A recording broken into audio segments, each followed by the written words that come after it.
Welcome to my channel AKSC. We learn, we grow. Please subscribe to my channel and click the bell icon to get future notification. Don't forget to hit the like button. Hello everyone. आज इस video में हम ferromagnetic substances के बारे में पढ़ेंगे, ferromagnetic property के बारे में पढ़ेंगे। जैसे कि आपको मालूम है कि पैरामैग्नेटिक प्रॉपर्टी में नंबर ऑफ अनपेड इलेक्ट्रॉन्स हमने लिया था और वो वीकली अट्रैक्टेड था एक्सटर्नल मैग्नेटिक फील्ड में। जो एक्सटर्नल मैग्नेटिक फील्ड हमने लगाया था सेम उसी डायरेक्शन में पैरामैग्नेटिक प्रॉपर्टी का भी होता है। अब यहां पे देखिए, फेरोमैग्नेटिक में जो मैग्नेटिक डोमेन्स है, मैग्नेटिक मोमेंट्स हैं, वो बिल्कुल पैरेलल होंगे। लेकिन पैरेलल होंगे तो दो पैरेलल इधर भी हो सकता है, पैरेलल इधर भी हो सकता है, पैरेलल जब अलग अलग डायरेक्शन में होंगे तो वहां पे भी वीक मैग्नेटिक फील्ड जो है क्रिएट होता है।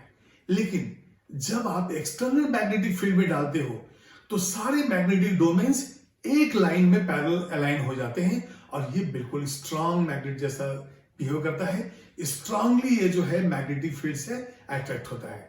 लैक्स ऑफ टाइम्स इसका मैग्नेटिक प्रॉपर्टी इंक्रीज होता है और स्ट्रांगली अट्रैक्ट होता है एक्सटर्नल मैग्नेटिक फील्ड में।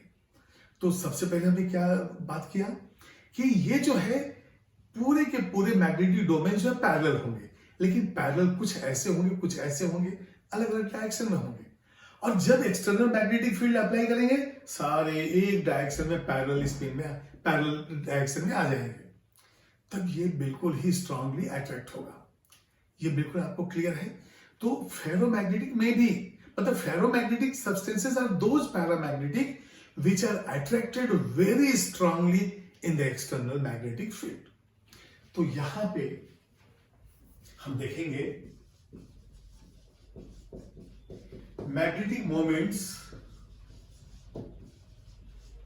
are parallel. अब मैग्नेटिक डोमेन्स पैरेलल है, इसका मतलब क्या हो गया? ये देखिए, ये जो है इस तरह से भी है, हो सकता है इसके अंदर ये भी पैरेलल हो सकता है हम इसको ऐसा कर लें, ये भी पैरेलल है, हो सकता है ऐसा भी पैरेलल हो सकता है। तो ये जो है पैरेलल ही है, लेकिन सब अलग अलग डायरेक्शन में है। अब हम क्या करेंगे, यहां पे एक्सटर्नल मैग्नेटिक फील्ड हम अप्लाई करेंगे। जैसे एक्सटर्नल मैग्नेटिक फील्ड अप्लाई किए, सारे के सारे डोमेन्स जो है मैग्नेटिक डोमेन्स पैरेलल एक ही डायरेक्शन में हो गए। ये देखिए आप,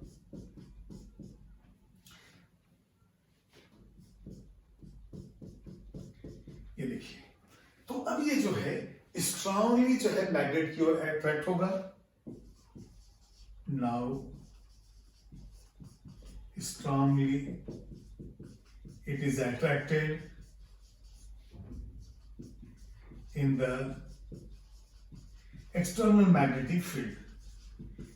जैसे आपने देखा कि पैरामैग्नेटिक तो वीकली अट्रैक्ट होगा, लेकिन ये स्ट्रांगली जो है होगा अट्रैक्ट जब एक्सटर्नल मैग्नेटिक फील्ड अप्लाई करेंगे। और एक्सटर्नल मैग्नेटिक फील्ड अप्लाई क्यों स्ट्रांग हो गया ऐसा। अब यदि मान लीजिए फेरोमैग्नेटिक सब्सटेंसेस में आप एक्सटर्नल मैग्नेटिक फील्ड को हटा दें तो भी इसका मैग्नेटिक प्रॉपर्टी जो है एग्जिस्ट करता है। इसलिए ये जो फेरोमैग्नेटिक सब्सटेंसेस होंगे इनसे हम इनसे हम परमानेंट मैग्नेट जो है बनाने की कोशिश करेंगे। तो यहां पे used in making permanent magnet.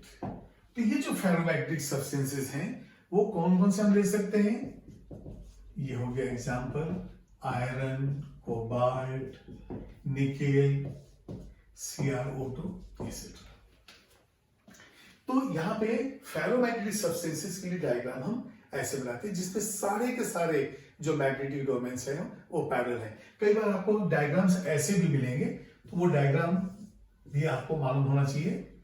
ये देखिए,